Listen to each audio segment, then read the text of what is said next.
Today on The Nose, well, we've been watching a series on Amazon called Homecoming. It stars Julia Roberts. I think this is the first TV-ish stuff she's ever done. It's a transfer of a podcast to television, and we'll be talking about that. One of our panelists is perhaps the leading expert on podcasts in, I don't know, America. We'll also talk a little bit about something called curving, maybe. It's a way you get rid of somebody without ghosting them, assuming you know what ghosting is. You see, it's all going to get very complicated here. Also, Idris Elba is the sexiest man alive.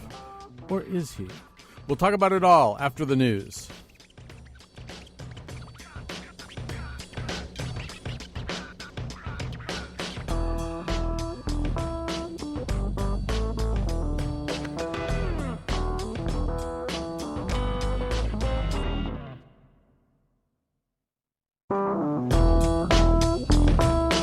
Hello, and welcome to The Nose. Boy, it feels like it's been a really long week. I can't imagine why. But on the other hand, we're very happy to be together here on The Nose. And when I say we, what I mean is or are Rich Holland, Principal and Design Director at CoLab and a Commissioner on Cultural Affairs for the City of Hartford. Carolyn Payne is an actress, comedian, dancer, and founder, director, and choreographer of Kinetic Dance.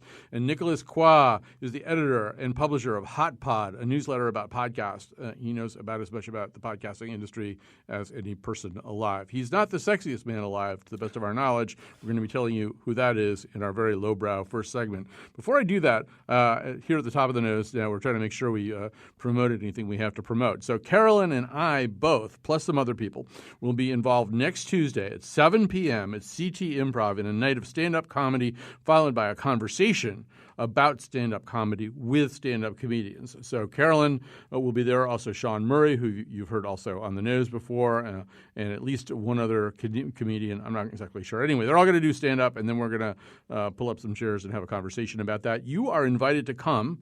And all you have to do, you can check out, I guess, our Facebook page. Is it our Facebook page? The Colin McEnroe Show Facebook page for details about that. And it'll cost you all of $5, which will go to benefit CT Improv. And they have a beautiful, wonderful, exciting theater of their own right on Asylum Street in Hartford. Okay, so, I should also mention the following night, I will be on stage at I think this is true, the Autorino Theater in Hartford. With Richard Plepler, the CEO of HBO. He and I will be continuing a conversation we began on stage a couple of years ago. We're going to have that the sort of part two of that conversation. And that's free. That's, I believe, free, open to the public. Go to the Watkinson School webpage and you'll leave details of it. I should know more about this, but I just don't. All right. I said it's been a long week. All right. So in our highly lowbrow first segment, we are going to talk about the sexiest man alive, which is a designation which is given out every year by People magazine. It's like right up there with the Pulitzers and the MacArthur Grants and stuff. And then Carolyn has introduced us to a new term called curving. We will explain to you what curving is and what it portends for civilization and human affairs. And Nick is going to also explain to us how your texting reflects your psychological state, and we'll talk about things like that. And then we all watched a series called Homecoming. It made the transfer from a podcast to a TV series starring Julia Roberts, who kind of doesn't really do TV, except she does now. And she has horrible bangs, and we'll talk about all of that. That's coming up. So here we have to begin here. We have to, Rich, we have to dig ourselves into some kind of horrible trench with the sex. Well, okay, let's start with the sexiest man alive. We should say this year, the winner, if that's the right term, the designee. I'm going with designee. Okay, is Idris Elba. Yes, and it kind of follows. I'm giving you a gentle on-ramp to this, but you can just go flying out in the Grand Canyon for all I care. But here's my gentle on-ramp. There's sort of been this why isn't Idris Elba blank thing that's been going on for 3 or 4 years. Why isn't he the next Bond? Why isn't he the next Batman? Why isn't he the sexiest man alive? Why is Blake Shelton the sexiest man alive? That's who was the last person to. So finally we have an Idris Elba answer to one of those questions. All right, it's all yours. Awesome. And the immediate first question is, why isn't the sexiest man alive less macho, right? So that did come up in one article. It did. Yeah. And I think that this is well-deserved. I think trying to figure out, if he could be everything all at once is kind of pushing it. Well, we figured out last week he's too old to be James Bond. He can't be James Bond. He is not too old to be James Bond. Well, I'm going to argue that point. all right. Well, I mean, so maybe chronologically he is. Yeah. But He's 46 years old. Yeah, they need. How old was Daniel Craig? Way younger than that when he made the first movie. Oh, I see. See, you have to make. They want 3 movies out of you. They don't want 1 movie. They want to be able to milk you for 3 movies. I think he could get be... 3 movies out of him. Yeah, no problem. He looks great. Fabulous. I mean, he's the sexiest man alive. Like, he's in great shape. Do you think he's the sexiest man alive? I think he's like. I mean, yeah, for sure. I'd be into that. You think it's a not undeserved honor? Yeah, anyway. exactly. Like, I mean, I think there's like a lot of really sexy guys. I think he's like among them. Right. I think that he's the sexiest man alive. Period. The oldest person ever to become Bond was Roger Moore, and he was 45. It's like a couple years difference. Yeah. Like, Yeah. But that's the oldest ever. Anyway, so we're sort of talking about several different things at once. Nick, get us out of this somehow, or get us out of some. Well, I'm going to actually get deeper. There is a pathway for it for there to be a one movie James Bond featuring Idris Elba, because George Lazenby was a one movie James Bond, and like I would love to see Idris Elba doing a version of it, but at the same time, like. Well, coming to the question of, like, how do you actually decide who's the sexiest man alive? If that's, like, an extreme superlative for me, I would really, really love to have, like, some sort of reality show that actually follows the nomination and awarding process. I think I saw something online that other people, like, nominate them, like, other people in Hollywood kind of, like, create buzz. Like, Is that how it works? I don't think it's like a Nate Silver kind of thing. Yeah, well, I would love it to be a Nate Silver kind of thing. Like, we need to break out categories and metrics and traits here. Right. By the way, George Lazenby was the youngest person ever to play Bond. The guy who did the one thing. Yeah. So there. I don't really care. I'm not like the commissioner of James Bond or the commissioner of the Sexiest Man Alive or the commissioner of Batman or any of those other things. But do you actually think it would be fun to try to quantify who's the sexiest man alive? I absolutely would. We could also have like alternative categories. Like I think John Mulaney would be a version of the sexiest man alive. I think there could be there could be so many genres. Funniest sexiest man alive. Yeah, sexy funny. It's like a different kind of sexy, right? Yeah. I guess. Yeah. There's also like big sexy, like David Harbour. That's like a very specific form of sexy. I don't know who that is. The police officer from Stranger Things. Yeah. Oh, okay. Oh, yeah. Oh, like that so guy. that's like he's like a Is he kind of a sexy. knuckle dragging kind of guy though, isn't he? Yeah, which is kind of cool. Sexiest missing link. Yes. So we're getting into kind of like sexy dad category, which is really oxymoronic. Yeah, there really is no such thing, I don't think. All right, so I was worried about this topic. And so it's certainly not the first black sexiest man alive. So, I mean, it's not like he's broken some... it seems to me, one of the interesting things to me about Idris Elba is that coming out of The Wire, he, like, I remember my ex-wife was pretty...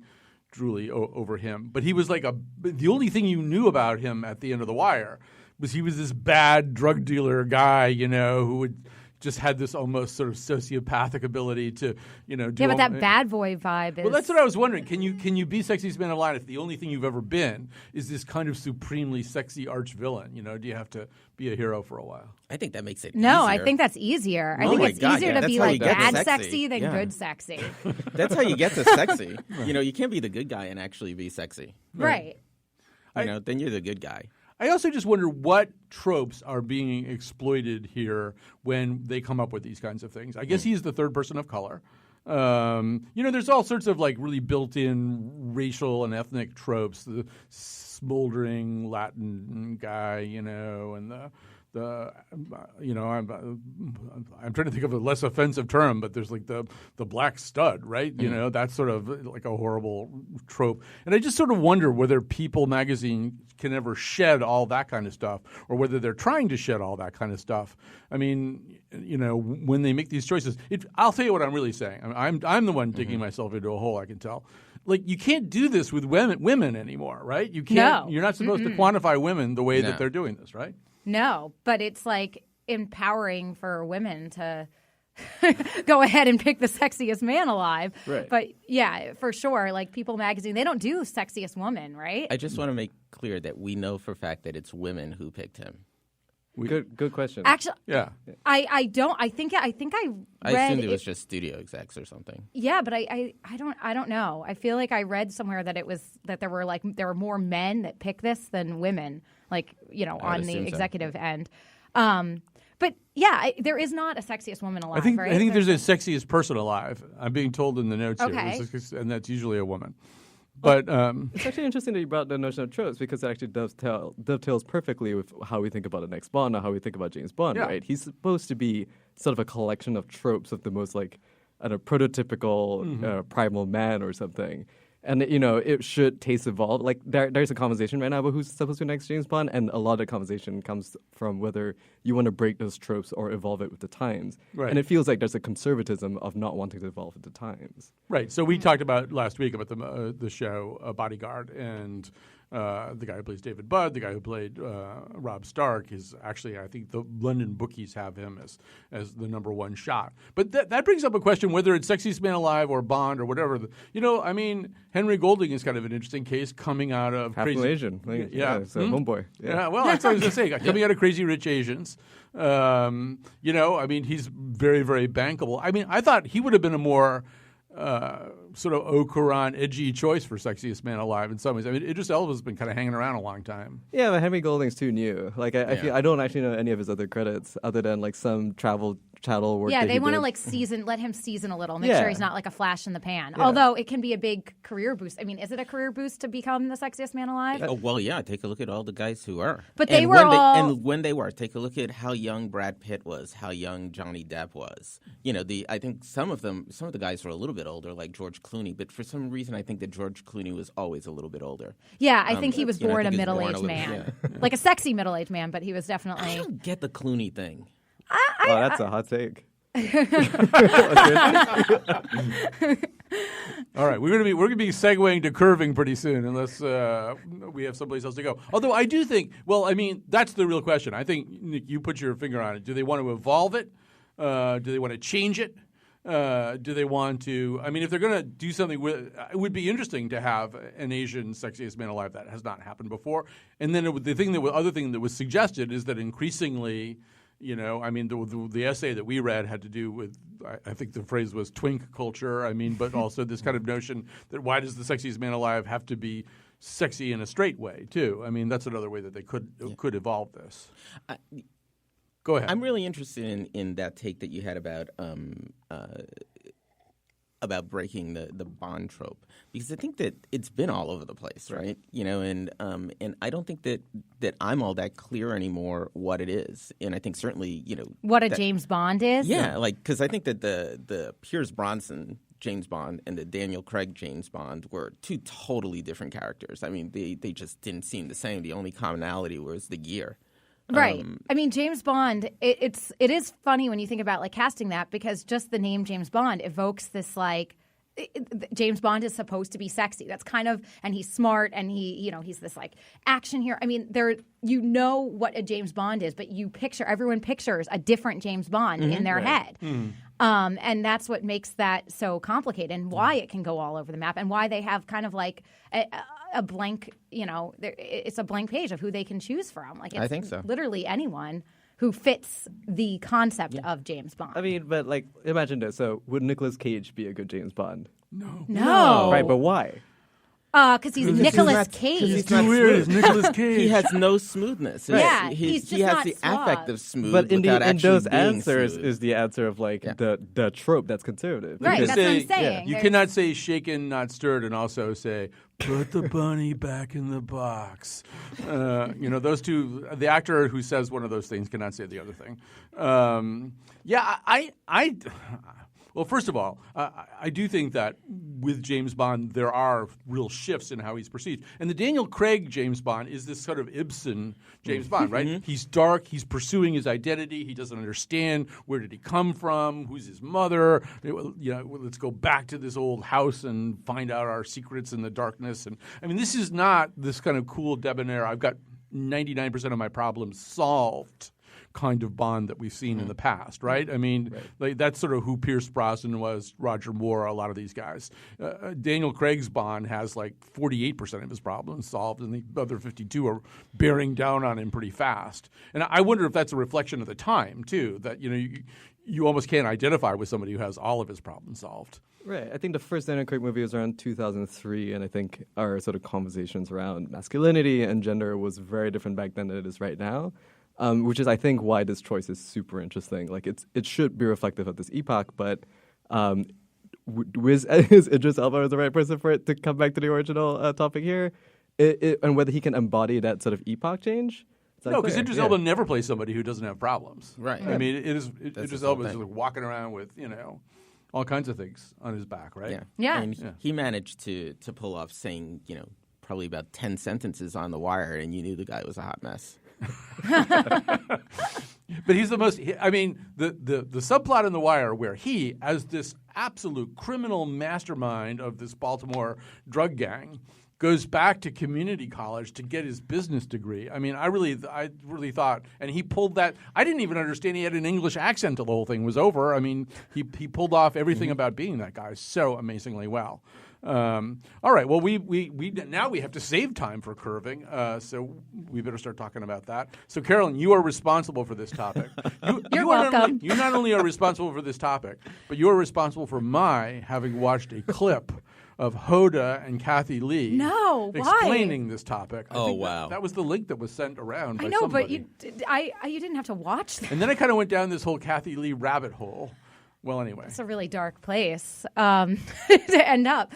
So you want me to explain what curving is? We should say, in the history of the nose, you are the person who brought us the term ghosting a long time ago. That is true, So yes. for the benefit of people, and I'm discovering from this survey we're doing right now that people are kind of all over the map in terms of what they know and what they don't know, you better explain ghosting quickly and then how curving is different. Okay. Ghosting is when you're dating someone, whether it be casually or seriously, and rather than have a conversation with them to break up with them, you just ignore them and you become a ghost. Like, it's like you've died or they've died and you just disappear. Like, they'll text you, they'll call you, whatever, and you just make yourself totally inaccessible. And then hopefully they get the message and they're like, oh, that person's dead to me, I'll move on. Mm-hmm. So it's just kind of this way of being completely evasive and non-confrontational. And curving kind of falls into that same category, except it's where you, if somebody is texting you and rather than sending back,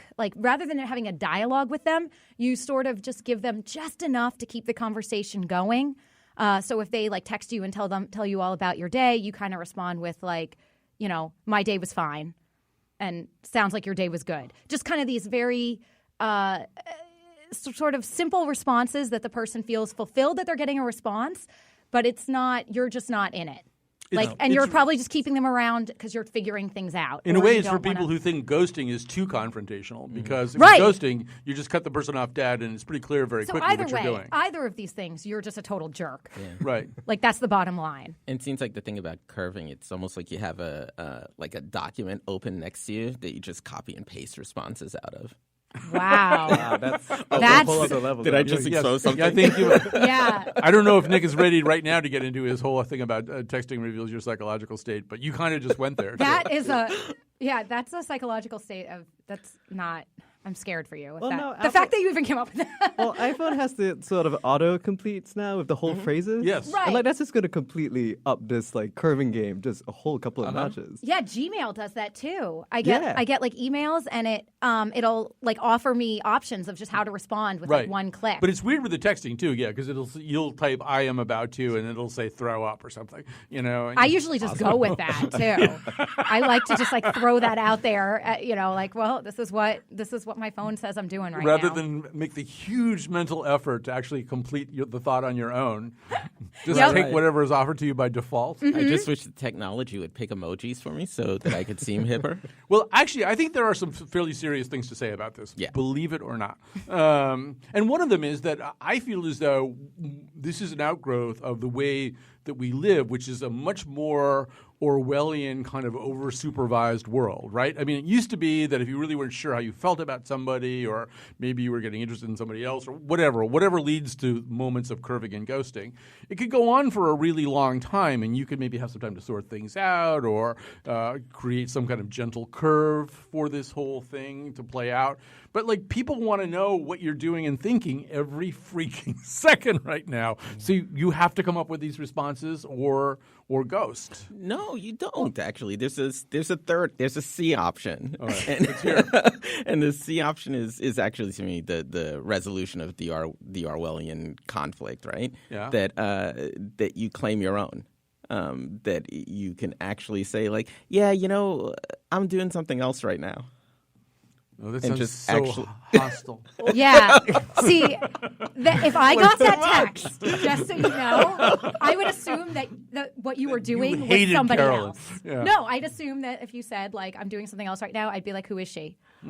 Oh, wow. That's also to the contrary of one of the greatest benefits of this new technology is that you can sort of manage from the time perspective your conversations more. Like, I don't have to continue this conversation right now. I can return to it 2 or 3 hours later. And so you can just kind of file that away. That drives me nuts. That drives me bonkers. If we're in the middle of actually having a conversation, because a conversation is still a conversation to me. Maybe that's my age showing, right? That for me, if I'm in the middle of texting someone and we're going back and forth, we're engaged in a conversation just like we were on the phone, just like we were in person, right? And if they just stopped communicating midway without letting me know that they're stepping away from the conversation for whatever reason, I don't even need to know the reason, but that they're stepping away. Yeah, but sometimes just the quick response, though, is just as, like, I understand what you're saying, like letting the person know, like, hey, I can't have a conversation right now. Mm-hmm. That's different than curving comes into play where, like you're talking to someone and you're like, oh, so what do you want to do this weekend? Like, what is a plan? And they're just like, don't know. Yeah, period. That would be curving. The period at the end of like a 2-word or 1-word response is cold. That period changes everything. Yeah. That period could also be I'm driving and I shouldn't be texting right now.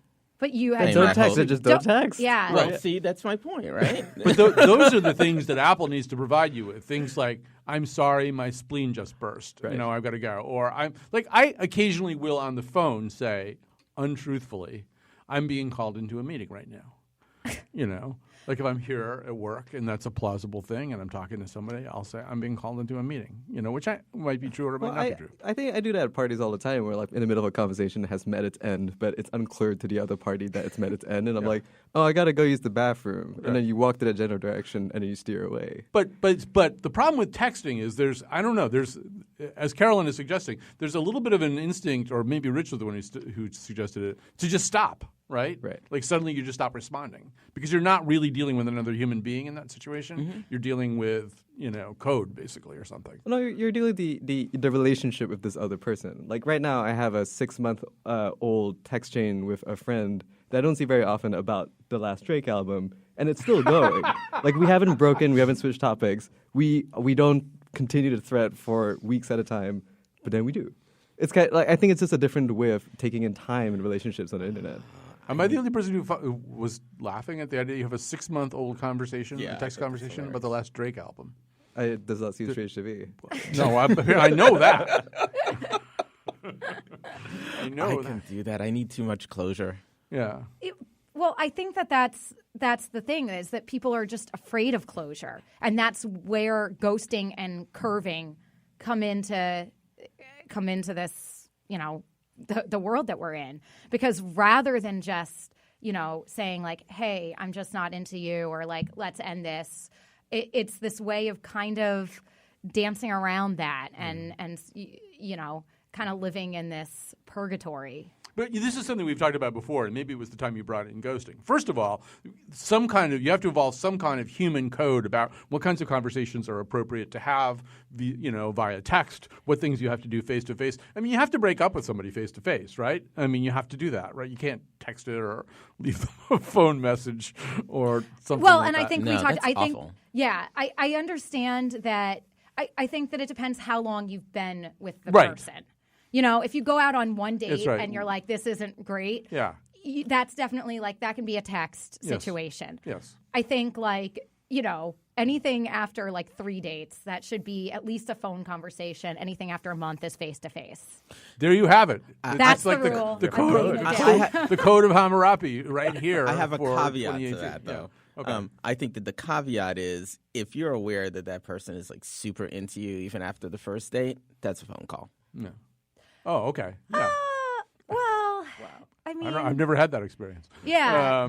So I want to, before we run out of time here, I don't know if you said that there's this whole theory, Nick, about how you text reflects your actual psychological state. Have we gotten there yet? Or Well, so it was actually, I believe it was an article on The Verge or something like that advances premise that the way you text is sort of an expression of like how your psychological state is or your personality.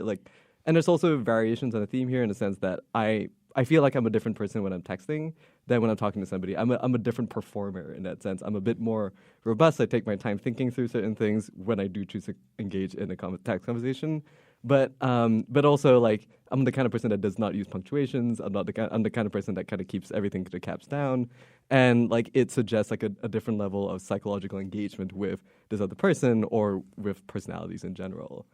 right. So, and I think this came up with my new friends Kathy Lee and Hoda, Carolyn, where like if somebody writes something to you, like maybe it says, hey, I was just thinking about you. It was so great the last time we were together, and you send them an emoji of thumbs up. That feels like, go ahead. You interpret that one. That's curving. Yeah, That's curving. Yeah, the thumbs up emoji. Yeah. Unless you hold it so it's the really big thumbs up. Right. No, Then you meant that's it. just a big curve. Now you're just curving them on a larger scale. All right. Well, we may never fully. I mean, it could be that our listeners are going to start curving us as a result of this conversation. On the other hand, I don't know. What's the nose for if not tackling things like this? We are going to talk about the series Homecoming with Julia Roberts and others when we come back from this. One-liners and you've got the curse of curves. And with this gift, I compose words and the question that comes forward: are you perspiring from the irony?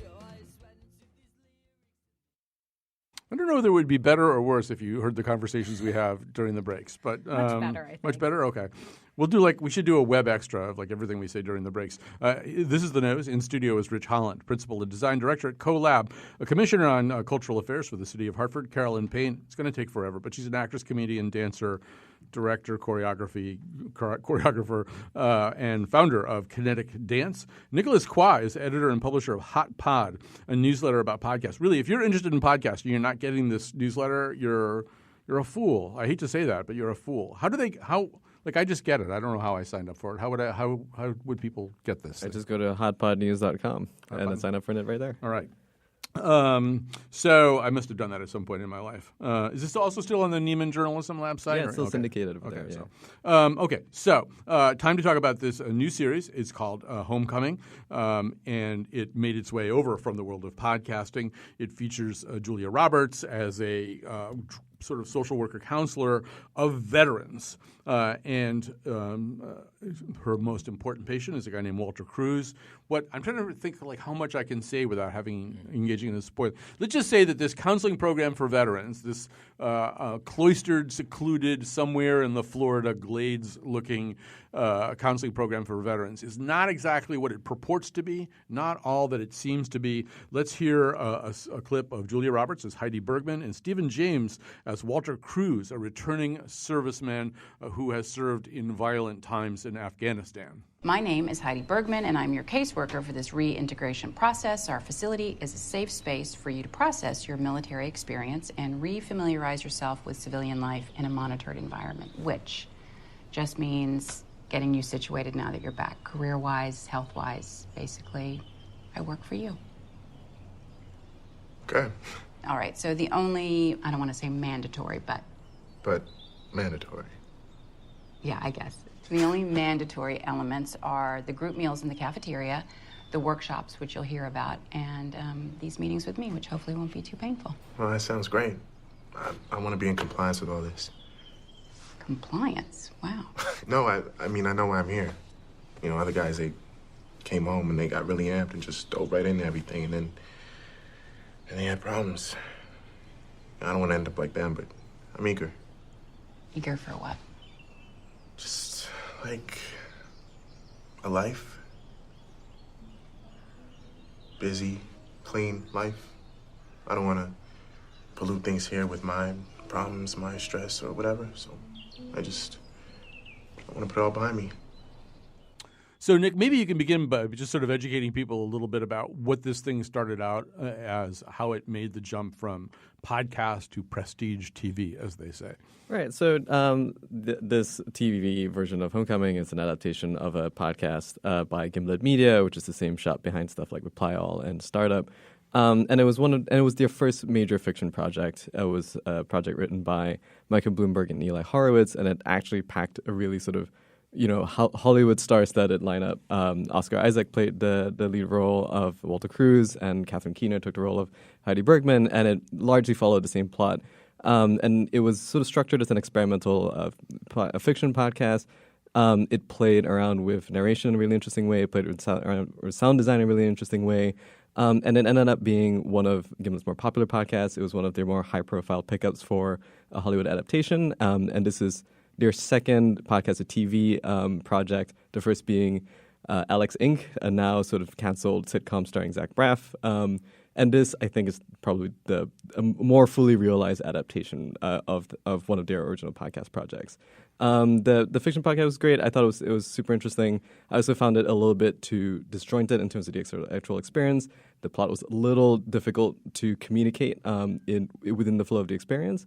On sort of watching the TV version and going back to the first season, really sort of unspooled just how different the mediums are in telling the exact same story or something like it, but also the nature of just dispensing information. And I thought that was a really interesting divide between the two projects. Right, and I think Eli Horowitz in particular is sort of one of the leading edges of dispensing information in unusual ways. We had him on the show quite a long time ago because of a novel called The Silent History that he was involved in, which was it was a novel that was released, I believe, as an app originally, and eventually came out as a regular book. That's a little bit of the sort of the same progress of Homecoming in the sense that it was released in a much more novel, unusual form as a podcast, and now is a pretty conventional TV series, although there are things about it that are unconventional as well. So I just want to maybe sort of get some reactions from this. Carolyn, we'll go over there. We'll start with you. I already know sort of how you're feeling about this series.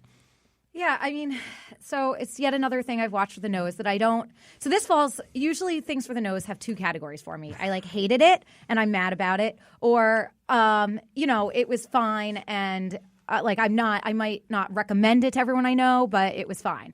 So this kind of fell into, I guess, good for it, the category of it being, fine. I didn't think it was great. It wasn't earth-shattering to me. I didn't know until we got into this discussion that it was based on this podcast. Then I Googled the podcast. When I found out Catherine Keener had done it in the podcast, I was really confused why they didn't cast her in this, other than Julia Roberts being this big name to bring into a project, especially an actress who's never really done television other than those Dior commercials or whatever she does. But I felt Julia Roberts was kind of I felt like her performance or the direction of her performance something was off, and I didn't know if that was intentional. Like so many things in this show, there's a lot there to kind of make you feel uncomfortable and ill at ease, and just the nature of the show. And Julia Roberts' performance was one of the things that put you ill at ease. And there's a lot of choices. We talked about the camera work, that you get that fisheye lens where things are blurry. I'm seeing this as kind of a new trend that I'm not on board with. Anything that makes me some parts of this just almost make you nauseous or seasick. And they shrink the frame down. Well, I actually, as I said in email, when the frame shrinks to show the passage of time, I thought, because I got a new TV recently, I thought I had leaned on the remote and changed the setting, and I legit spent 10 minutes trying to fix my television before I realized what was happening, and then I was just so embarrassed. Right. Do not adjust your TV, we used to say if you're watching Homecoming. Rich, how did it land for you? So there's a lot right about this and a lot wrong.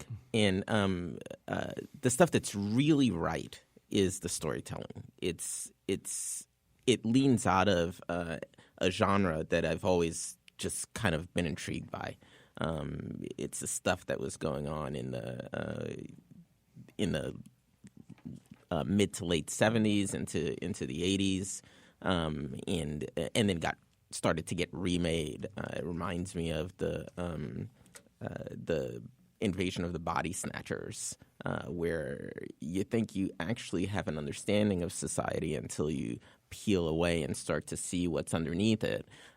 It then takes a sort of sci-fi turn in the instance of Body Snatchers, but there's always something else underneath everything that you're watching, and that element I find kind of interesting and it keeps me hooked, right? But there are some directorial choices here that are just really irritating. So Nick and I, we had, I think, kind of opposite reactions, which is I think you're pretty happy with the transfer of this thing to TV. I also discovered it as a podcast, loved the podcast. And I feel as though this whole process of watching this transfer has educated me a little bit about what it is I like about the auditorium medium, how incredibly intimate it can be, whether you're listening to an audio book or listening to a podcast like this one, how much your imagination begins to basically decorate the stage. And so one of the things that happens in the original podcast is that a lot of the communication between two of the key characters, played by Catherine Keener and David Schwimmer, is a series of phone calls. And one of the things that they've tried to preserve is the weird intimacy and distance, we're sort of back to curving almost, of those phone calls. So let's hear it. Now it's Bobby Cannavale and Julia Roberts as these characters.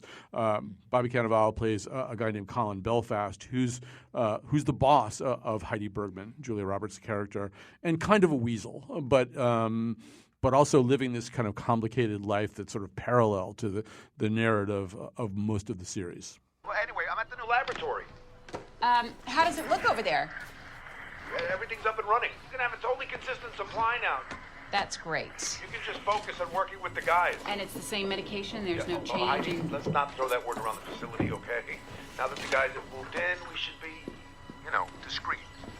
Right, okay. Hey, how's it all going there? Well, I know an office building isn't the ideal clinical environment. oh no, it's fine. The staff has really been helpful, and we've got all the office stuff out of the way. And the decor, Heidi, the vibe. I told them we want hip but masculine. Right. How's that looking? It looks good, yeah. The decorator did a great job. Okay, perfect. We're going to be in a more legitimate setting as soon as we have some results. Right. Well, actually, the guys don't seem to mind. Okay, but you understand the urgency here, right? We need the data. That's the key. Of course. Got that presentation at the DOD in 6 weeks. We need to have everything squared away by then. Understood? Understood. All right. So, Nick, both of us love things on audio. I thought one of the great things about the podcast was there's a lot of lying and manipulation and deceit. And as we just suggested in the previous segment about curving, phones are a great way to lie to people because they can't look at you. So I was actually sort of distracted by being able to look at both of them sometimes in a split screen. Right. It's interesting because it comes back to the notion of how what information was being held and what the differences are between the two medium. When it was in the podcast, you really did not know the context of the Colin Belfast character. It was just, you just hear the crackle end of the phone, you kind of trying to interpret lies or deceit through the tone of voice. But in the television show, it literally goes down to a split screen. They retain that crackly sound, but you can actually see Colin doing whatever he's doing on the other end, and you can see when he's physically lying and what he's trying to do and what he's doing instead. And that ends up being a super interesting split between the two projects.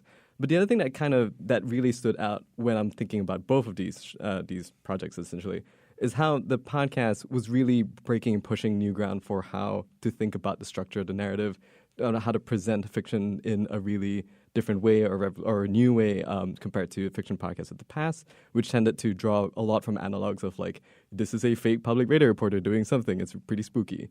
But with the TV show, it was essentially a bundle of homages. It borrows intensely from visual language of Hitchcock. It borrows intensely from the visual language of the movies from the 70s that Rich was talking about, All the President's Men, the Conversation of Gene Hackman. And also it comes down to the score, right? Sam Esmail, who executive produced and directed and wrote a good chunk of the show, really just cops a lot of music just from all of the homages of the past straight onto the episodes and to evoke certain feelings from that. And so it's really kind of wild to see the two contexts of the same products there. Yeah, it reminded me a little bit of Mindhunter on Netflix, which also I think is a very a thing that kind of devours the previous culture, and it's like a David Fincher thing, and he loves to do that. You know, we can't leave this or run out of time, Carolyn, without talking about the fact that, yes, they probably paid a lot of money to get Julia Roberts, or somehow or other got Julia Roberts interested in this, and then kind of un-Julia Roberts her as much as possible. Yeah, I mean, what's interesting to me in this is Julia Roberts. So, you know, she's known for that like radiant smile, and this is like a role where that smile should definitely not be used, or used very sparingly and very specifically. So you have like Julia Roberts kind of minus what makes Julia Roberts.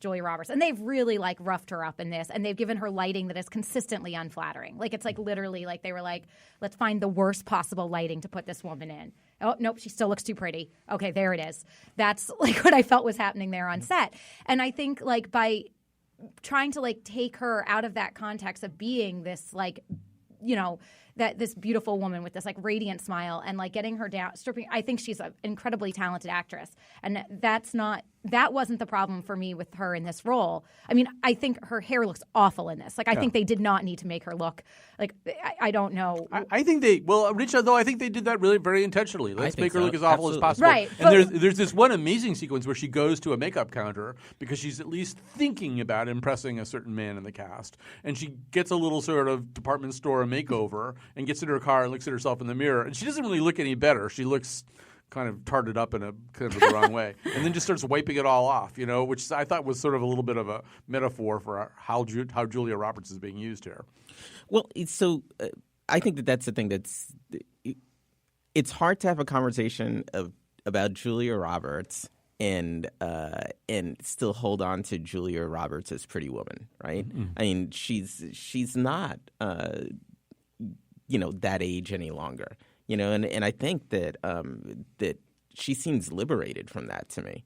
You know, that she gets to play another edge of who she is and isn't trapped in the role of having to perform to these male ideologies, having to be the sexiest woman in the world. But what I was wondering was, did she and the production design, did they like go too far to like, was it I just wonder whether I don't she think was they went like far enough. I think I looked at just about every shot of her, and I understand that they're trying. I didn't see that they were making her look unattractive. I felt that they were making her look serious. Well, I don't know. I actually, and Nick, this is part of the problem with having somebody who's kind of iconic, which I think is a fair adjective for Julia Roberts, because I was distracted by, they found another way to make Julia Roberts look kind of drab and goofy, and that was sort of like sort of a tertiary narrative that was going on for me, and you don't want that, right? You want to just be drawn into the storytelling. Yeah, but I mean, naturally, if for any other production, that would be my default mode. But there's something about this production in specific, with Sam Esmail being so specific in his choices and very, very closely observing homages. There is a reason that he casted Julia Roberts and then brought in Dermot Mulroney, her partner, her scene partner in My Best Friend's Wedding, and like completed that union that was never really like consummated in that movie. And that choice, like, there's this meta element where I go like, there's something about this production that really wants to speak towards a meta level. And I kind of hope that there's something that's trying to be I did get a chuckle because I hadn't really researched. And when, that first scene where they're, sitting there together, I was like, oh, this is cute. This is like what would have happened if she had managed to break up that wedding. Yeah. This dismal scene. Yeah. All right. We have to take a little break right now. We have to break up this conversation. We'll come back with some recommendations and endorsements.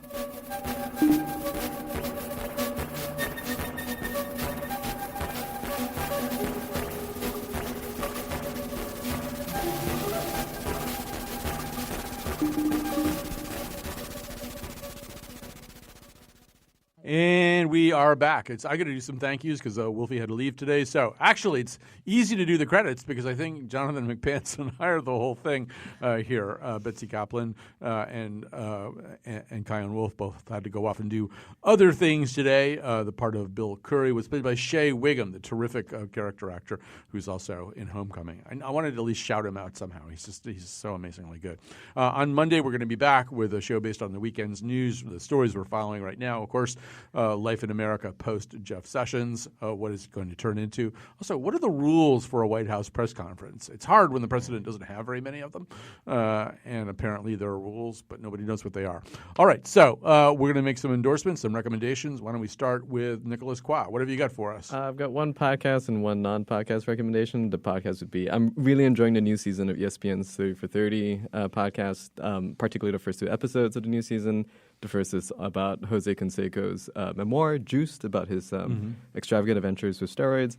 And the second is about the sort of poker boom of 2003, which I have very little interest in, but it's fascinating how a confluence of factors, including the movie Rounders and online poker, got us to this moment where poker is a huge cultural thing in many parts of the country. Can you follow it if you don't know anything about poker? Like, I don't even you know can, the rules. absolutely. And neither do I, apparently. And the non-podcast recommendation, I just want a quick shout out to East Rock Brewery, which just opened up in my neighborhood. It's my new go-to spot, and I love it so much.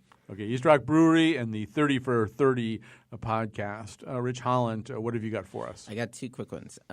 One, there is a building in Parkville. It's 1429 Park. If you stay on the first floor of that building, dear God, don't go to the second floor. If you stay on the first floor of that building, it's this really weird strip mall of oddities that's been collected there, and you'll have a blast. There's Hog River Brewery, which has a Thursday twang night.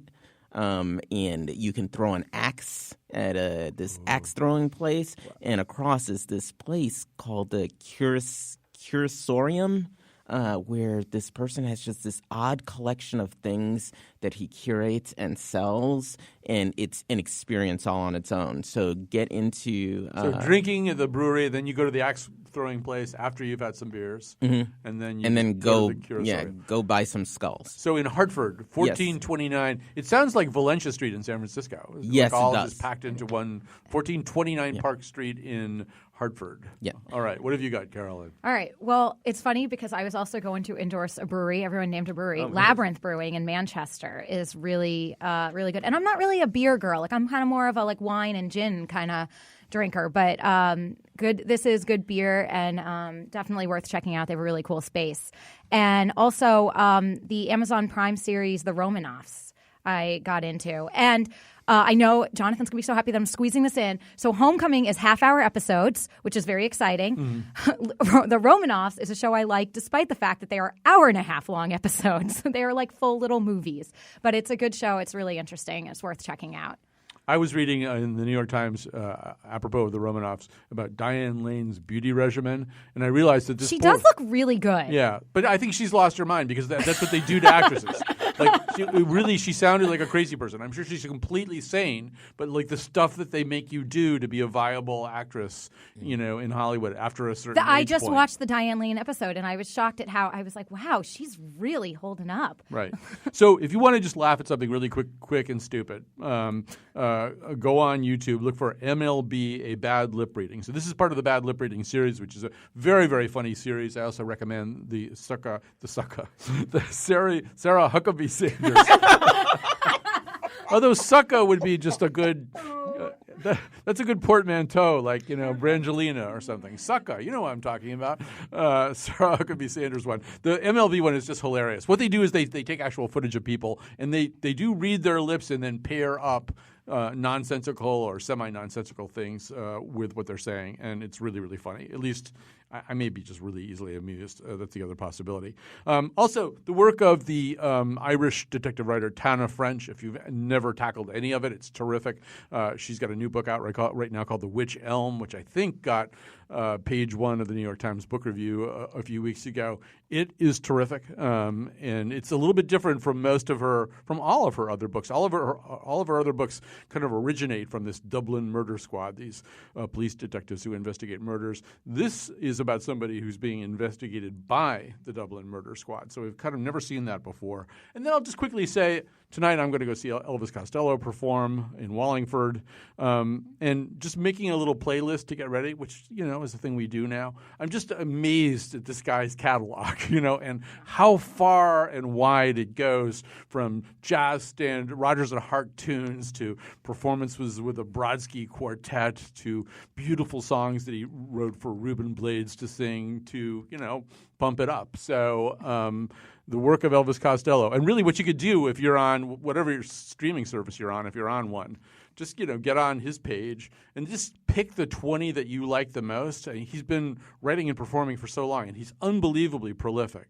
Now, the truth is, not everything – there's like – a fifth of his work he never should have published or recorded or whatever. But you can pick 20 or 30 songs that are just terrific and that will be the ones that truly please you. So speaking of being a true pleasure to be with, I want to thank Rich Holland from CoLab, Commissioner on Cultural Affairs for the City of Hartford, Carolyn Payne, actress, comedian, choreographer, everything else. And Nicholas Quah, you got to get on Hot Pod. That's his newsletter about the podcasting industry. If you like podcasting, you are not reading Hot Pod, you are not really keeping up with the thing that you like so much. All right, we'll be back on Monday. Thanks to Jonathan McPants and anybody else I forgot to thank.